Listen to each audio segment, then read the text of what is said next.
Hey everyone. Today I'm going to present to you about marketing during these challenging times, and I hope I can help you out a little bit, that what I'm talking about is interesting and that you learn something new. So let's jump into it. Quickly about me, my name is Ramin Schultz. I have over 10 years of marketing experience. I started working at Puma, the sports company. After that, I worked for 5 years at Nike, then moved to Los Angeles and worked with startups such as Art of Sports, Swoop, and now help many different startups in LA, just getting more customers on anything that's related to marketing. So my goal of this presentation with you today is to, help you succeed during these challenging times. And I'm going to focus on existing platforms because that's a cheap way to get more business. And let's see. First, the agenda. I'm going to talk about traction first. What is your traction channel? It might sound a little boring right now, but I think for any marketer, it's very important to know about traction channel and the system of this. After that, I'm going to talk about the traction channel existing platforms. And then in the end, I'm going to get a little bit into the startup methodology, which is super interesting when you start a company. And for any business owner, I think that concept is just helps you really succeed in business. So let's go into traction. So we call customer acquisition channels traction channels. These are marketing and distribution channels through which your company can get traction, real users, real customers. So pretty much any business that exists has different traction channels, and these channels help you get business. Overall, there are 19 different traction channels, and just some examples are email marketing, search engine optimization, which is also called SEO. You can go to trade shows, you can do publicity, existing platforms, which I'm going to talk about today. But there's, like I said, 19 different ways of getting customers. And what often happens is when you start a new company, this happens all the time, you have a really, really great product. But then once you have the product or service, you're like, how do I get customers now? And that's often harder than building a great product or a great service. So every business has different traction channels to get more customers. Here, the key is to test all the different channels, or not all the different ones, but test a few. And then once you find one channel where you get a customer for a very cheap price, then you want to focus on that traction channel. And one book suggestion here is actually, it's called Traction: How Any Startup Can Achieve Explosive Customer Growth. And this book really goes into detail of each channel. And today I'm going to talk about the channel existing platforms. Now, some examples of traction. One is, for example, for restaurants. A lot of times their traction channel is Foursquare, Yelp, or any existing service directory platforms, because especially in the US, a lot of people, when they go and they want to go eat, let's say Italian food, they go on Foursquare and they put in Italian food, and then they read the reviews and the information about the restaurant. So that's how a lot of restaurants get business. So if that's a traction channel, you should, obviously focus on that more than maybe on billboards, which don't get you as much business for the same price. Another traction channel that is out there is email marketing. Here I took the example Manta Sleep because I think they do a really good job. Not the biggest company, but they send a weekly email out to their customers just about sleep, with the newest research on how to sleep best, how sleep works, how you should sleep, how you shouldn't sleep. And just by giving customers all this information for free, a lot of customers go back and buy from them or purchase, let's say, a sleeping mask for their friends and family. So that's also a cheap way, email marketing. You just write good emails with great information and you get more business. And then another traction channel is, for example, paid search marketing. That's when you pay to show up first on Google. And for example, if you're a specialized doctor that focuses on, let's say you're a dentist in, let's use Venice as an example, where I'm right now, Venice, Los Angeles. If I'm looking for a dentist now, there would be the first ad result would show dentist in Venice, and then I would click him and go to him probably, because that's the first thing that shows up on Google. So for specialized doctors, often a very great channel to get more customers is paid search marketing. But then there's other businesses where if they spend money on Google, they're not going to get any return. So what to do? Think of the ways that you get the most business for the lowest cost. I mean, that's obvious, right? But then you really want to focus on that and not do everything, but focus on what really gets you the most business.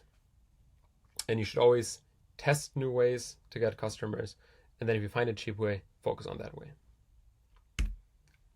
Now let's get to existing platforms. One of the big existing platforms is social media. Everyone has heard of social media. People use it, but then certain companies use it more than others. And why should you use it? Use it is because that's your brand and it's your brand store. So many times before, especially younger customers, Gen Z, millennials, before going anywhere, they check on Instagram, check on Facebook, check Twitter just to find out more. How's that business? How's that restaurant? That hotel, right? Especially destinations, you want to look at the content. So it's important to show your store. And then secondly, it's free. That's what's amazing about it, right? For free, you can build a really nice brand and brand store. And nowadays, it also deals as a sales and customer service tool, because especially the younger customers, often if they have a question about a business or they complain about a business, they do it through social media. And that's why you have to be on those channels also to check what they're saying about you and then try to answer as fast as possible. And now a longer sentence here, but I think it's super interesting, so I'm just going to quickly read this. The effects of social media are not something business owners can afford to overlook. The Deloitte report noted that customers who use social media during their shopping process are 4 times more likely to spend more on purchases than those who do not. It goes even further. The report states that shoppers are 29% more likely to make a purchase the same day when using social media to help shop before or during a trip to the store. So you can see that, I mean, that's just, one research, and there's different research papers, but this shows you that a lot of people, before buying something, they just go on social media and check it out. So definitely be present, and it's only growing. I want to give you some tips and tricks here, what you can do on social media. Again, that's free and that will help your business. First, you don't have to use every social media channel. There's Pinterest, Twitter, Snapchat, TikTok, Instagram, and I'm going to mostly talk about Instagram right now. I mean, Facebook and Instagram, I would think those are also the biggest channels for your businesses. Those are the most, I would say the biggest ones for most businesses as of right now. So I'm mainly going to talk about those two. The first thing you should do is update all the information on all platforms. So make sure that your Facebook, Instagram, and LinkedIn all have similar information, and not that one platform says something about your business that's not true on the other platform. And then also just make sure it's up to date. Often I work with companies and I see their information in their profiles and it's outdated. There's mistakes in it. So you want to make sure that's your storefront. It looks great. It says the best about your company, because people do check it out before making any purchases. The next one is high quality content. That's, a lot of people talk about this, and it's very obvious. If you post high quality content, people like it more. There's more engagement on it, and also not only for the engagement of the platform, but if you have high quality content, then people are also, if they can be there and touch your product, eat your product, be at your product, whatever you're selling, is you want to show the nicest way of the nicest way possible. So what's also interesting here is if you post really high quality content, the algorithm of Facebook and Google will show it to more people, because the platforms want the customers or the users to have the best experience. So if you post a very bad pixely old picture that doesn't really show anything, it's going to be shown to less people. Then less people like it, interact with it, and then you don't really get any traction on it. So make sure you post high quality content, and that doesn't have to be expensive either. Just make sure the lighting is right. You can use some of the filters, always increase I do a lot of, when I work with companies, the brighter pictures often work better than darker pictures. So you can make bright, colorful pictures that do better on social media. Next is personal and informative captions.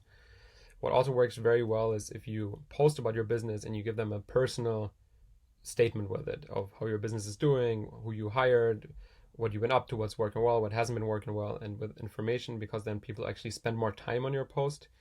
And the algorithm of Facebook and Google, they see if more users spend more time on one post, then it gets shown to more people, because the algorithm sees, okay, there's something interesting going on. People are spending so much time on it that we want to show to more people. That's why you often see when there's someone saying that they got engaged or they got a baby, this picture always does so well, has like 300, 500 likes, whatever it is. And just because those kind of captions and posts attract more users to that picture, and then it gets shown to more people. One very important one that's more for Facebook is make sure you got reviews. People do check reviews before, especially negative reviews. So if someone says something negative about your business, make sure you respond to that negative review, because that shows me as a user how you respond to someone complaining. And if it's a good explanation and you're being nice, then I'm like, okay, I forgive this business. Or not just me, anyone. And then also ask all your friends and family for more reviews so that you have a lot more positive than negative ones. And obviously every business gets a negative review at some time. It's very annoying, it hurts, but you can ask the person to take it off for a free coupon or something that you can offer them. And if they don't take it off, don't get too angry about it. Just get more positive reviews.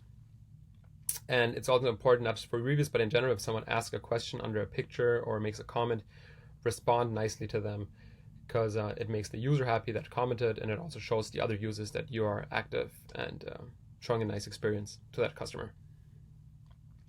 Then something you can do on Instagram is you check relevant hashtags and location tags. So on Instagram, you can look for any location in the world. So if you're in Belize, I hope I'm saying it right, Belize, you can search for certain spots that are close to your business, and then you see all the people that went there, and then you can like their posts, comment their posts, and these people then find out about your business and might purchase from you. Same with hashtags. If someone has a hashtag vacation in Belize, then you can look for that hashtag and then like those posts of that person, maybe message them, comment under their posts, and then this person finds out about your business. And that's it's free, so that's why I'm mentioning it, right? You just have to, it's a little bit of work, but that way you just reach more people who could be relevant for your business. And then followers and likes. Obviously, you always want to get as much followers and likes as possible. It's not the most important. Again, here, spend too much time on getting 50 instead of 40 likes. That doesn't matter, but I would definitely reach out to all your friends and family. Most business users actually don't do that. I work with a lot of business, and a lot of people feel ashamed to ask for, hey, can you follow my page? Can you follow my Instagram?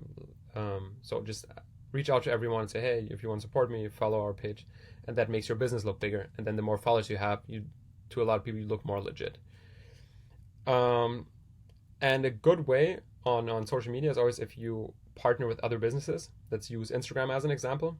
What you can do is, let's say you have a t-shirt business and another person has a phone case business. Just a random example, could be any business.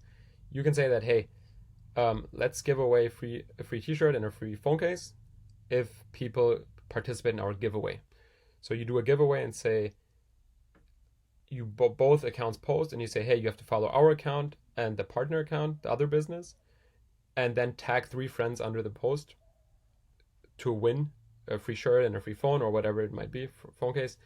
And then that way you get a lot of people tagging other friends under the picture, so more people find out about your business. You get more followers because they have to follow you in order to win. The other business gets more followers, and so they have their user base, you have your user base, and you can grow it together by working with other businesses, a lot of times through free giveaways. And the giveaway doesn't have to be expensive, but always think of like, how can you work with other businesses who already have a different customer base that could be interesting to you. You work together, and then it's a win-win situation. So that's a really good way to get more engagement and more followers. 2 free tools that I would suggest using. Snappa is amazing. There's a free version of that, and what you can do with it is create very professional looking posts, especially if you make an announcement. Those really nice announcement on social media where there's like a blue border around the post, they have a certain text, emojis in there.